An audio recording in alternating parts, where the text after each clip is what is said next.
They came to move Sammy without anyone noticing. Lights cut like a knife through the haze of cigarette smoke. The showroom at the Riviera, one of those rooms that pretended to be gilded but always smelled faintly of spilled drink and old decisions, was full to the brim. Men in sharp suits leaned forward at the edges of the room like predators at a watering hole. Women in silk and sparkles scanned the floor, some for the singer, some for the spectacle. The band stood ready under a canopy of bulbs that blinked like a heartbeat.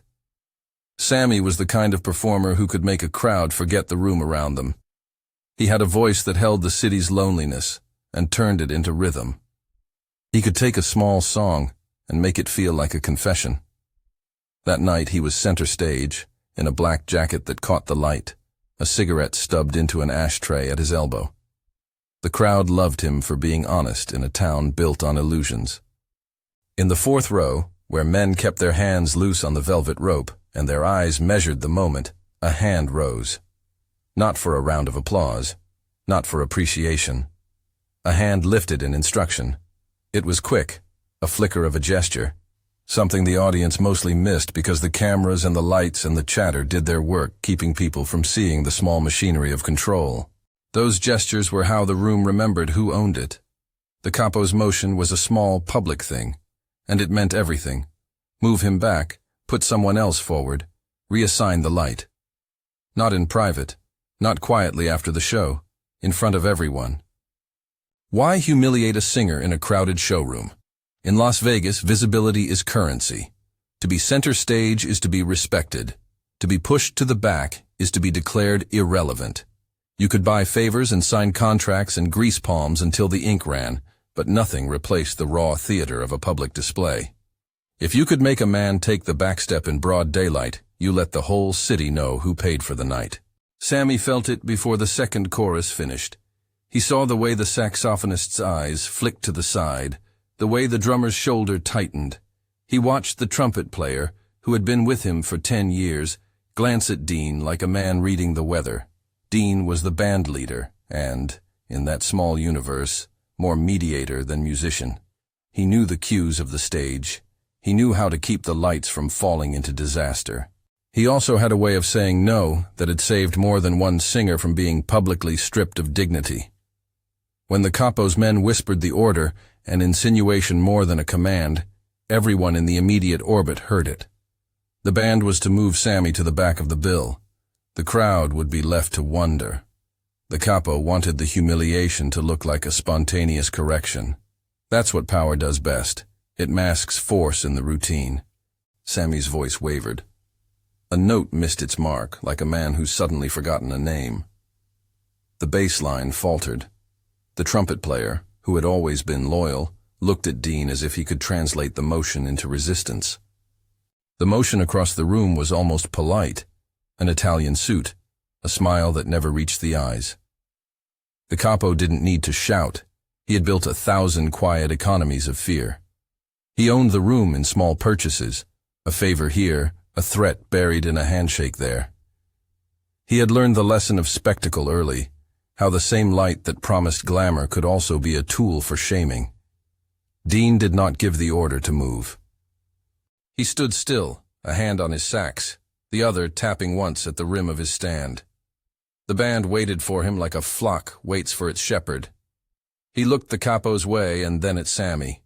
His face said the thing his mouth wouldn't. This is my band. This is my stage. You do not get to rearrange the scene for your comfort. If this were a movie, someone in the crowd would have supplied a slow clap, the sound of public opinion breaking a silence. But real life has no instruction manual. The showroom hummed with tension. Conversations stopped mid-sentence. Glasses paused halfway to mouths. Cameras adjusted. In a bar 2 blocks away, regulars who couldn't afford a ticket would have tapped the bar and asked what was happening, hearing only the rumor that authority had met resistance. A public shove is not only about the person shoved, it's about the person who ordered the shove. The Capo's power was performative. He needed the audience to see him without consent, to watch him settle who stayed in the light. If he could move Sammy, he could move anyone. He could show that talent and contract and applause were less valuable than his nod. Dean, who had his own reasons for protecting the person at the mic, made the calculation in an instant. It wasn't just professional. It was principle, yes, but also politics. If he yielded, the band would become a rumor. Musicians would be ways to tweak the city. If he stood, he might make an enemy whose resources went beyond muscle. In that room, choices like this are decisions you mark on a ledger: credit, debit, future cost. Without a word, Dean stopped the band. The drummer's sticks fell silent. The piano's left hand held a chord and refused to move. Sammy's last line hung in the air like smoke. The pause was the size of a heartbeat, and then several lifetimes. For a second, the entire room was a single organism, inhaling one breath and wondering what would be exhaled. Silence is one of the most dangerous things in a casino showroom. It's a vacuum that all sorts of forces can rush to fill. In that silence, two things happened at once. The capo realized his authority was being challenged in plain sight, and the rest of the room realized they were being asked to take a side. What followed was not immediate like a staged fight. It was a negotiation disguised as confrontation. The capo's lieutenant crossed the room, a man with a jaw that didn't believe in hesitation. He wore a jacket that cost more than most of the audience would see in a year. He stepped into the safety line of the fourth row and said something low. Dean's jaw tightened. Sammy's hands trembled on the microphone. They spoke in fragments, sparse, measured. The band stood mute, their language the refusal to make noise. The crowd leaned forward. You could hear the clink of ice in a cocktail glass as if it were thunder. "Not here," said Dean. The words were small, but they sat heavy on the piano bench. He was not offering a fight. He was offering a line and asking someone to tell him why it should be crossed. The lieutenant smiled in a way that suggested he'd been paid to smile. He produced a cigarette, the tip a small defiant flare in the dim. "We can do this the easy way," he said. "We can do what's best for the room." The phrase, "what's best for the room," is a euphemism practiced in this town. It rarely means the room itself. It usually means what is best for those who already own the room. It is a language of control, spoken in velvet, so it can be wrapped around threats. Dean looked at Sammy. He could have ordered the band to continue and let the scene unfold. He could have walked off the stage, protecting himself and the band from a future of being the capo's instrument. But Dean's code, unwritten, maybe even foolish, was built on a different currency: dignity. "You can't demote a man in front of his people," Dean said. "Not here, not tonight." The lieutenant's smile loosened. He made a gesture, minor, meant for their ears only. Two men behind him shifted their weight. The capo's presence was an atmosphere. His representatives were the weather. At this point, the audience divides itself into spectators and participants without meaning to. Some in the crowd applauded Dean's courage in a small, instinctive way. Others, who had spent the night calculating where to place their loyalty, shifted uncomfortably. Fingers on betting slips tightened. Phones were lifted. This was the public stage of power. Every gesture counted. Now, lean in for a detail that shows how this kind of performance works. The capo had come not simply to change the set list. He came to send a message. Years of influence can be articulated in a single public adjustment. It reminds people who feeds them opportunities and who withholds them. Dean understood that better than most. He had seen the cost of saying no. Musicians lost bookings. Entire groups fell out of favor. Shows moved locations. Nicknames were revoked and replaced with quieter ones. But Dean stopped the band. If the capo wanted the room, he now had to claim it against the live testimony of 10 people who refused to let him. And the more people who refused, the weaker the pretend authority looked. Power, when unchallenged, grows. When confronted publicly, it either looks like a rock or it looks like a mirage. The bandleader had made a visible stand. The trio of men at the capo's elbow conferred for a breath that felt like a long time. A woman in the second balcony whispered to her companion, "Is this supposed to be entertainment?" The men at the back of the room had the look of men suddenly measuring their own safety. For the capo, retreat would be an expensive admission. He was a man who bet on the idea that no one would outshine his willingness to demonstrate control. To back down in front of this crowd would chip at the myth he had sold. To escalate could mean a scandal, a fight, a scene that might attract police attention and threaten his other quieter holdings. He had built his life on the assumption that his lower weight moves, quiet threats, carefully placed invitations, favors traded in a currency that never printed official receipts, would be enough to bend the city without noise. Dean's stop was noise. It made the transaction visible. That is where the negotiation got dangerous. Neither side wanted to be the first to cause a spectacle that would draw cameras and official scrutiny. Both wanted the same thing in different ways: compliance. But compliance for the Capo was submission. Compliance for Dean was protection of integrity. Neither trusted the other. The lieutenant looked out at the room, making a silent accounting. Who was looking back at him? Which faces were allies? Which could be bought? He needed to re-establish the cadence of control. He walked back a slow step, as if to show he was not being forced, then leaned in and said something so low the microphones didn't pick it up. The words might have been, "Pick up," but the tone was also an offer. Pick up, and we'll talk later. Dean met that offer with a different kind of calculation. He thought about the men who had been with him for decades, pianists who had played through sorrow and divorce and day jobs, trombonists who had put their fingers in places that made their hands ache. He thought about Sammy, who had come from nothing and who now stood in the place that gave others hope. Taking the stage is more than a job when so many have no place to stand. "If we pick up now," Dean said, "it'll look like you won. That's not something I can live with." To the casual ear, these are small words. In that room, they rang like a bell. The bandleader's refusal let the audience decide what to do with their attention. Audiences are the true rulers of a performer's fate. They were being asked in the middle of a Saturday night to indicate whether humiliation could be orchestrated without consequence. The Capo's men tensed. The room shifted. And then, the thing that often decides a show happened. A whisper from someone in the first row turned into a murmur that turned into a chant almost before anyone wanted it to. "Sammy! Sammy! Sammy!" The crowd repeated his name like a spell. The chant was not a guarantee of safety. It was an unpredictable variable. Some chants pacify, some inflame. The Capo watched and measured. He had planned for compliance, not for the audience's affection exploding in defense of the singer. The calculation could be reversed. The audience could be turned against the singer if the Capo managed to stage a different narrative, of debts unpaid, of favors owed. But momentum is a thing with its own appetite. It can feed itself faster than men can plan. It is worth pausing here to consider why the room's reaction matters. In places like Vegas, where commerce and crime have always lived cheek by jowl, the court of public opinion is both a weapon and a shield. A public victory can be used to neutralize dissent, while a public defeat can unravel networks that depend on invisible fear.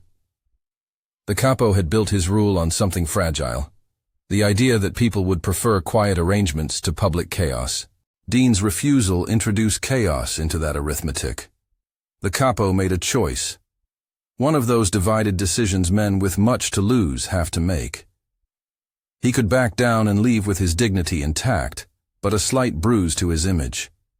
He could push further and risk the kind of attention that could cost him more than a single night's shame. Or he could use the room's fascination to offer a bargain, a truce that would be read as an admission of power on both sides. It was a moment that required both courage and calculation. He chose to signal a truce, not in words, in terms that communicated to everyone who mattered. He leaned back and raised a glass, the smallest possible motion that pretended to mean something cool, something like magnanimity. But magnanimity is often a disguise for the future's purchase. The Capo smiled, and in that smile he promised that tonight's drama would be paid for in quieter ways. Dean watched the smile for a beat, and then set his jaw. He could have accepted the poker face détente and let the music restart. That would have been peace on the surface, and concessions beneath. Instead, he held his ground.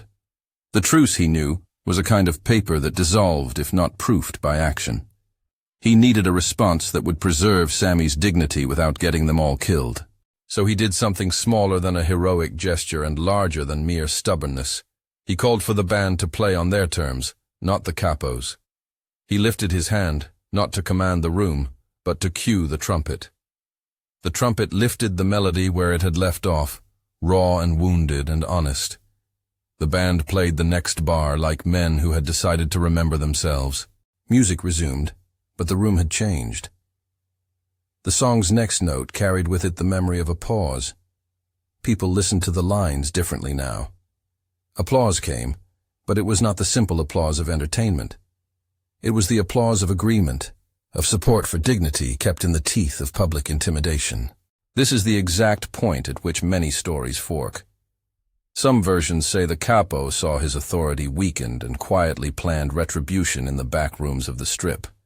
Others claim he walked out that night, holding his temper, only to resume business next week, as if nothing had happened. What matters in the immediate scene was that the public had witnessed a small but consequential defiance. But the story doesn't stop there. Power that has been embarrassed doesn't always die quietly. It often curls inward and seeks remedies. The Capo's men returned to their tables and made calls. A man in the kitchen wiped a counter and considered what he had seen. Backstage, an assistant who had been told for years to keep quiet now had a choice. Keep being a witness or risk being an actor. And Sammy? He finished the set with a voice that had an extra crack in it, a tremor from fear or adrenaline, no one could say. When the lights finally dimmed and the crowd filed out with conversations that would be retold in smaller, more pointed ways, the band gathered their instruments and wrapped them in cases like men wrapping their private wounds. In the alley behind the showroom, the night smelled of oil and money. The Capo stood under a street lamp and let the night decide his mood. He calculated advantages and liabilities like a man calculating his own mortality. Dean smoked a cigarette he didn't want, watching the smoke curl and dissolve. "I didn't want it to be like that," Dean said finally, as if explaining to himself. "You didn't have to," Sammy answered, though his voice was low enough to be a private thing. The singer had a look on his face that suggested he had been on stage 1,000 times and still found the world capable of being new and dangerous. The Capo's lieutenant made a phone call and used words that closed the scene like a book with a heavy cover. "We'll handle it in private."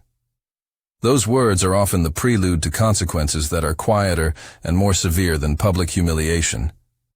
That is where we will leave the first night, with the music restarted, with the room's favor uncertain, and with several people recalculating their positions. The pause had been public. The fallout would be quieter, but the pause had already done its work. It had shown that a single stop of sound could ripple through networks of control. It had shown that dignity, once stood for in public, could become a weapon. But what happens to a man or a city when power is embarrassed in front of a large audience? Does it humble the man who wielded it? Does it make him more dangerous? Or does the man who was defended gain a kind of oxygen that lets him breathe deeper? You could answer that for yourself. If this has hooked you and you want more untold Vegas stories, hit subscribe. After the show, things split into compartments. Deals that hadn't been explicitly agreed upon were whispered about in limos. Men who had spent years laundering reputations in the back rooms of casinos now worried about exposure. A promoter called his contacts and said, "Keep it quiet." Lobbyists who had once worked in the shadows reconsidered the value of public image. Dean, who had no illusions about heroism, knew the cost might arrive like a bill, due and with no mercy. He also felt something else, like a muscle that had been flexed and now would not easily go limp. He felt the possibility of a new kind of currency, the respect of the people who had seen him stand. Sammy left with a manager who smelled faintly of cologne and anxiety. He smiled at fans who grabbed at his jacket. He waved to a young man in the crowd who had been crying at one point because the verse had made him think about his own debts. Sammy was an artist, But he was also a community figure by proximity, the kind of performer whose visibility could make a kid in the projects dream of a stage rather than a street corner. That night, men who worked in quieter trades took note. A bartender who had served the Capo several nights a month watched as the Capo got out of his car and walked to the back entrance without looking back. The bartender thought about loyalty. The Capo had been spending that currency carefully. Now that currency felt faint. But there were also the less visible costs. In the weeks that followed, a rival group would interpret the evening as weakness or opportunity. Workers who had lost gigs because of the Capo's preferences would angle to fill voids. The city is an ecosystem. A tiny change in one place creates currents elsewhere. Backstage, Dean closed his case and thought about the last time he had been asked to make a choice like this. He had weighed favor for safety and found safety hollow. He had seen small men use theater to get giant results. He had seen careers function as pawns. The band packed up and moved with a speed that suggested they believed something important had been altered. Something had been. But changes like that rarely move in a straight line. They curve, they loop, they return in ways you cannot predict. The Capo had been humbled in public, but humiliation breeds countermeasures. There would be quiet conversations, and some of them would be cunning. There would be parties rearranged, contracts subtly amended, people on both sides making investments for future leverage. And so the players dispersed into the night with their private calculations. Some of them would sleep uneasily, others would plan quietly. But one thing remained. The auditorium had become a place that had seen someone refuse to be shoved to the back. The next time someone tried to rewrite who belonged in the light, that memory would be part of the ledger. People remember who stood up, sometimes for their own dignity, sometimes for someone else's. The thing about public power plays is that they invite stories. Stories travel from showroom to diner to barbershop and back. They harden into myths that people use to explain risk and caution in one sentence. Remember the night the Capo tried to move Sammy? People would say, as if that night had taught them something about the price of standing. But myth is both useful and dangerous. It can protect and it can bait. The Capo had been shamed, but myths of retribution can inflame. The evening's pause had been a statement, but statements have a lifespan. If you stand in public against a man with resources, you often win a moral victory at the cost of peace. The rest of this story, the deals whispered in private rooms, the men who counted losses and gains, the community that felt the pressure of a powerful figure's displeasure, unfolded slowly. Tension gathered like weather. By morning, the city would already have gossip. By week's end, someone would have made a choice that hinted at what kind of man the Capo truly was. And Dean? He would do what he always did, hold his band together and try to protect the people on his stage. That night had been a small victory. Small victories can be brittle. They need reinforcement. The question that hovered over that show like residue was simple and dangerous. Was Dean brave or was he reckless? People would argue about that in diners and on radio shows. They would take sides. The Capo would rebuild his image through less public means. And somewhere, in a back room lit by a single lamp, decisions would be made that would test whether a single stop of music could actually change the score of a city. But for the moment, the band packed up, and the crowd spilled into the night. Someone left a napkin on a table with Sammy's name scrawled across it, an autograph that would land in a drawer and later be found by a kid. That kid would see it years later and tell a story that would not quite match this one. That is how these incidents get flattened into legend. By the time your neighbor tells you about the night the Capo tried to push Sammy to the back, the edges will be smoothed, the stakes will be sharpened, and the people involved will be half remembered. For now, the wound was fresh. And in Las Vegas, fresh wounds are dangerous. They attract opportunists and attention. The Capo would not be a man to accept a public rebuke without consequence. Only the first moves had been made. A week later, a lunch would be arranged. An envelope would be passed across a table. A phone would be left on the counter for a man to retrieve. Some things would be negotiated in the daylight, and some under the cover of better-sounding deals. The city would watch, sometimes without knowing what it had seen. But there's another side to this, human cost.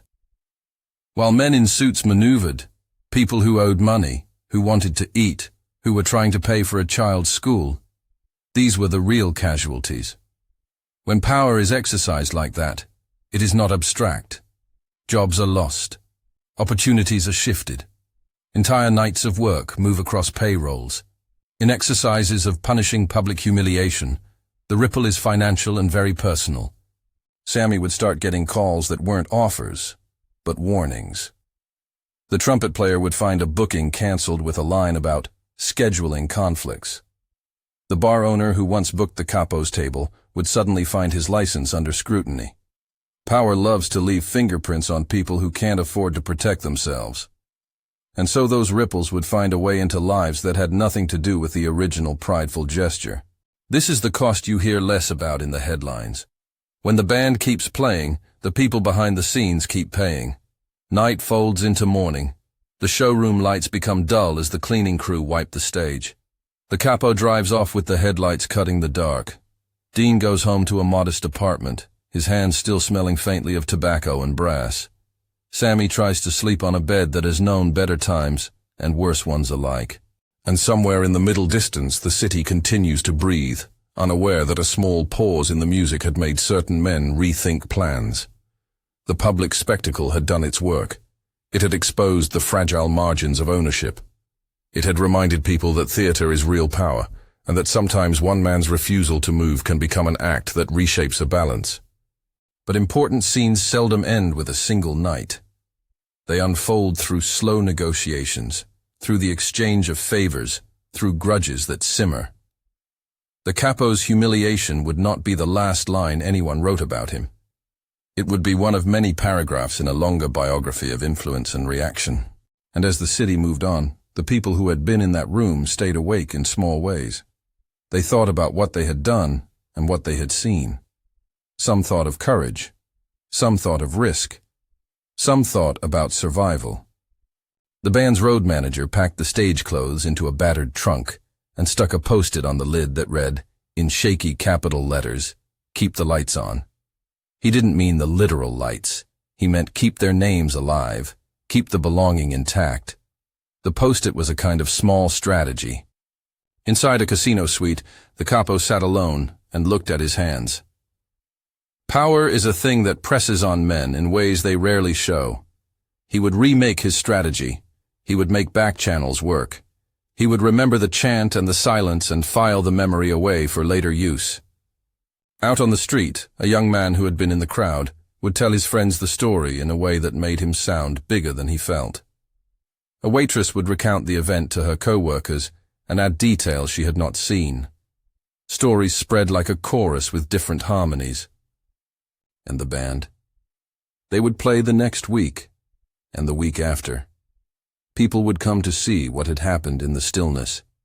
Some nights would be quieter. Some would be packed. The nights when the band played with a certain defiant tenderness were the ones that would be remembered by people who needed to believe that dignity could be defended in public. This is the underside of spectacle. It demands witnesses. When you have witnesses, you have obligations. When you have obligations, you have decisions to make about cost. That cost would be paid not only by the men who had taken stances, but by those who stood near them. When the sun rose, the city had recalibrated. The Capo had been shown a limit, however small. Dean had made a public stand.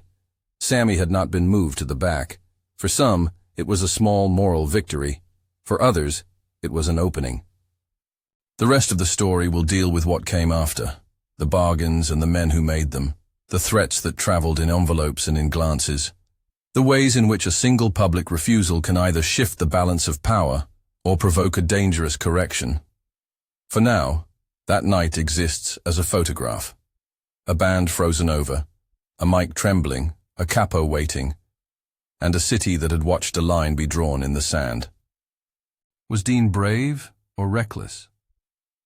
People will argue that, and they will have reason on both sides. The chorus of opinions will make the next moves louder. The city will listen. Some will pay for what they said. Others will change plans. And the band? They loaded their cases into a van and drove down the strip with the neon blinking like stitched wounds. In the front seat, Dean turned the key, and the engine hummed. A small, ordinary sound that felt like the beginning of something else. Days slipped into a pattern after that night. Small shifts that felt like tremors. The Capo, who the papers would later call in breathless shorthand, simply the man who ran the room, did not vanish from the strip. He kept his table, his well-cut jackets, his celebrity smile. But he no longer moved through the city like a man whose hands had never been seen. He moved like someone counting losses and trying to cover them with louder purchases. He began with the economy he knew best, influence. Bookings were adjusted. A promoter who had once said yes to 5 shows for the band suddenly claimed a calendar full of conflicts. A long-time club owner found himself the subject of a rumor that tightened like a noose around a license that had always been fragile. The trumpet player's long-standing weekly job vanished with an apologetic text that read, "We can't risk it." No one used the word pressure in public. They used softer, safer words, scheduling, direction, streamlining. But the musicians heard the old language under the new. In small rooms and in diners, the cost was counted in tips and late fees. The pianist called his landlord and arranged Plan B. The drummer took an extra shift washing dishes. These were the quiet ledger entries that no headline would ever print. Extra shifts, postponed dentist appointments, nights shortened by fear. The Capo's reach kept doing damage even as his public image dulled. But his men were not saints, and pride is an engine that needs fuel. The Capo's pride, having been punctured in the showroom, demanded repair. He asked for proof that his rule still meant something. He wanted the city to understand that humiliation in public could be repaired with reasserted force in private. He wanted his myth back. What he did not understand was that making a myth louder sometimes makes it louder in contradictory ways. He started to speak, more openly than before, to people who had nothing to gain and everything to prove. At a gala for charity, an event where cameras were more likely to photograph applause than consequences, he made a toast that read like arrogance translated into a sermon. He talked about the city as if it were his ledger, about how the lights were his to decide, about how opportunities were distributed according to taste and leverage. He used a line about keeping the lights honest that made half the room uncomfortable and the other half laugh nervously. A woman at the next table, a columnist who had earned her spurs covering the strip's marriages and missteps, wrote down the phrases.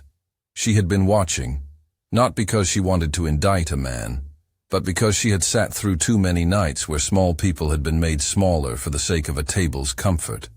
Words can be a kind of evidence, especially when they are captured by microphones and repeated into record. Meanwhile, a different kind of attention slid into the periphery. A man who had once been the Capo's favored bartender had watched his tables thin after the showroom drama. He thought of the nights he had closed early because of calls from men who said, in velvet tones, that problems needed smoothing. Those requests had cost him regulars. They had cost him sleep. He had watched friends lose shifts. He began to think about the ledger in a different way. Not as balance sheets, but as a map of whom the Capo touched when he wanted to make lessons. The bartender did not plan a headline. He made a decision that looks small until you understand its shape. He began talking to people who kept track of such things. Activists, a lawyer with a practice in administrative rule, even a reporter who had a reputation for digging under the glitz. What began as private complaint became patient accumulation. Names, dates, a pattern, thin at first, then thicker as multiple whispers drew lines on the same page. That is the dangerous thing about hubris. When a man who is used to being untouchable starts to act as if he is invulnerable, he begins to speak in ways that attract attention. He tells stories for an audience that contains the curious and the damaged. He reveals the edges of a map he thought was only his. People who had tolerated small raids on their dignity began to feel unjustified anger. They began to talk. The conversation found ears that had power of their own. An investigator, Detective Rios, a man whose hair had a stubborn line of gray and who had been watching the margins of the strip long enough to know where rumors tended to cluster, picked up a thread. He was not a romantic of law. He was a man who believed in hours and paperwork, and the idea that people who forget the consequences of their choices often leave traces. He listened to the bartender, to the columnist, to the promoter who had received the threatening text. None of them had wanted to start anything that smelled of headlines. They wanted safety. But when several such people tell similar small truths, patterns begin to look like possibilities. What followed was not an explosive scene in a casino foyer or a cinematic raid. It was paper and phone records and sworn statements taken in rooms that smelled faintly of coffee and resolve. It was subpoenas that read like dry instruments of mathematics. And because this was Vegas, and because the Capo had spent years ensuring his transactions were quiet and his deals quieter, the process took time. It crawled along like a patient animal, burying itself in paper and testimony until it had a shape. For the Capo, time was the worst judge. He had hoped to wait out embarrassment or buy it off. He had been wrong. The more he tried to soothe his bruised dignity with flamboyant gestures, charity dinners, late-night boasts, the more he created a trail of witnesses who remembered the small humiliations he had intended to keep private. Those people had names. Those people had stories. Those stories, when assembled, began to form a case that no polite smile could smooth over. When the first ring of official notice arrived, the kind of quiet, clinical letter that reads like the end of an argument, his world constricted. Meetings that used to be calm became urgent. Men who had once offered platitudes now used different language: contingency, counsel, relocation. The Capo moved through these arrangements with a face that tried to be composed and a mouth that had the tremble of someone calculating loss. Sammy watched it all through a window that kept filling with fear. His manager tried to shield him, to spin the narrative into something survivable. "It's noise," he said. "It will blow over." But noise becomes an instrument when it has consequence. The calls that came to Sammy were kinder than the ones the musicians had received. They were concerned, not menacing. But the singer could feel the perimeter closing. He lost the kind of naivety that comes from being loved by a room. He acquired a new knowledge of who pays the bills and who collects grudges. Dean, for his part, found himself living in a different kind of watchfulness. He had not wanted to be a hero. He had wanted to be a man who kept a band fed and a night honest. But the pause they had made would not settle into a memory easily. It had stirred things. It had started a chain. There were nights when he would sit alone with a bottle of water and think about what it means to take a stand. He remembered his father telling him once that you pay for your principles in small installments. A concert cancelled here, a favor refused there, a reputation smeared in whispers. The costs had begun, quietly, and they would continue. Yet he also saw small rewards. Musicians who had not quit, changed their minds and kept playing. A young woman in the crowd would later say she had been inspired to audition for a conservatory. A promoter had privately admitted he would think twice before letting a man's private vendettas dictate a room's programming. The Capo's reaction to the legal pressure was telling. He had been the kind of man who liked to control his narrative. He wanted to be seen as generous, above petty revenge. And so he tried a different route. Magnanimity turned public. He began donating more visibly, attending charity events, smiling for cameras. He made larger purchases in public places that once had been the stage for his small humiliations. He posted photos, himself with politicians, him hosting breakfasts, him with a smile that insisted on being comfortable. But public magnanimity can only go so far when private ledger entries are being collated. The more he smiled for the cameras, the more obvious the contrast between public generosity and private pressure became. Newspapers began to write about the strange dissonance of a man who gave to charities while his name was threaded through multiple complaints. Columns asked, gently at first, then with louder insistence, what it means to be generous on one page and menacing on another. At some point, hubris finds new ways to make mistakes. The Capo, feeling besieged, made a choice that would undo him further. He called a meeting in a room that was meant to be secret and assumed loyalty would keep its borders. He spoke in certainties. He made lists. He repeated the old claim, that the room belonged to those who paid for it. Someone in that room, tired of being complicit, leaked the details to a reporter who had been following the story. The leak was not of violent schemes or hidden techniques. It was of banal arrogance.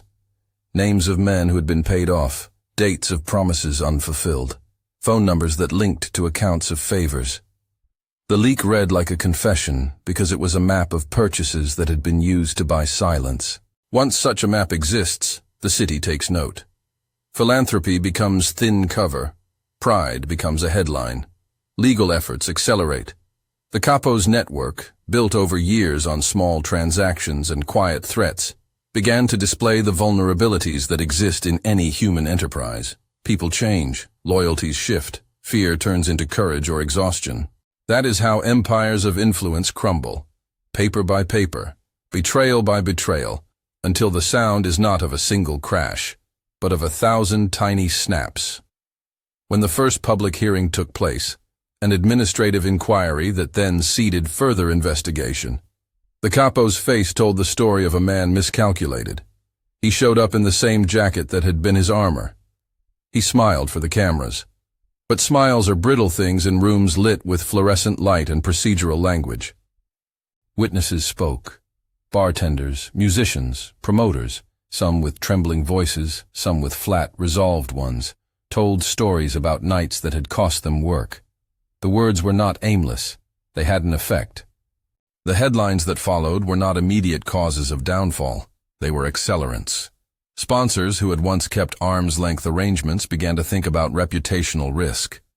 Partners who had negotiated the edges of legality began to whisper that association with the man might now be more cost than benefit. The Capo's empire, which had traded on obscurity, found itself being evaluated in daylight. And yet, the city is complicated. Downfall rarely looks like poetic justice. It looks, more often, like messy consequence. The Capo did not simply vanish into prison or exile overnight. There were bargains. There were deals that saved some men and cost others. There were legal settlements that read like compromises and people who took plea bargains, not because they admitted everything, but because time in the system is a form of currency no one wants to spend. For those who had been on the receiving end of the Capo's pressure, outcomes were uneven. Some received a small measure of redress, contracts reinstated, apologies offered in muted tones, payments that tried to close old debts. Others were left with scars that no courtroom could fully erase, lost gigs that never returned, reputations subtly altered, opportunities diverted. The community paid in increments. Sammy, in the end, would not be erased from the spotlight. He rebuilt slowly, conceding some invites and accepting new ones. He performed at smaller rooms where the stakes were gentler. He sang with a voice that had been tempered by fear and resilience. His manager negotiated with a different kind of caution. There were calls that still made him hold the phone like a hot coal. But there were also nights when the applause came without the background whir of calculation. Those nights felt like small absolutions. Dean kept playing. He watched the city change its face, sometimes subtly, sometimes with a crack like a plate dropped. He saw men who had used vanity as shield find that shield brittle when the light hit it wrong. He understood that courage draws consequences, and that courage, without community and structures that protect people, can be costly. But he also saw that a single public pause had forced conversations that had been avoided. The Capo, older now in ways that had nothing to do with hair, found himself negotiating ways to remain relevant. He took fewer public roles. He smiled less for the columnists. He paid legal bills that ate at profits he had once regarded as endless. His name, once synonymous with a kind of commanding applause, became more complicated. People remembered the man who had sat in the fourth row and commanded silence. They also remembered the night he had been shown otherwise. That memory, for better or worse, would be part of his legacy. What the Strip did not lose was its appetite. Wherever power is won and lost, opportunists and idealists and the merely curious show up to test the new edges. The pause in that showroom, did not upend the city's economy. It rearranged a few accounts. It taught a few people the lesson that public spectacle can be both weapon and wound. It reminded others that dignity, when defended, can become contagious. There are small domestic endings to these sorts of episodes. People paid rent. Men who had once been eager to take sides thought better of their allegiances. A bar owner who had spoken up kept his license, but he also lost a friend. A promoter moved to a different line of work after the headaches of balancing payoffs and public relations became too frequent. The human cost is granular. It sits in envelopes, in cancelled checks, in relationships that never quite recover. In the months and years that followed, the story of the night the Capo tried to push Sammy to the back settled into local law. It became a cautionary tale told in barbershops and at kitchen tables. People argued the question the way they always do. Was Dean brave or reckless?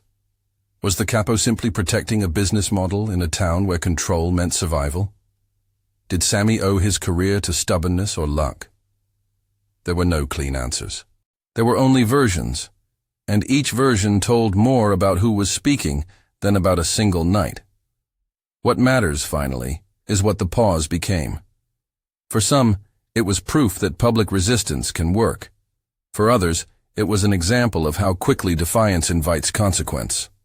For the musicians who had been in the band that night, it became a ledger, a memory of risk and solidarity. For the city, it was a page in a long book on how power is performed and sometimes unmade.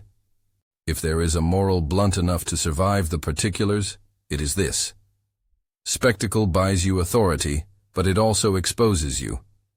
A public show of force can command a room, it can also be turned into a record. And when a man chooses to assert control in the light, he runs the risk of being seen in the open. Vanity wants applause, consequence wants accountability. The band still plays, Sammy still sings, Dean still sets the beat.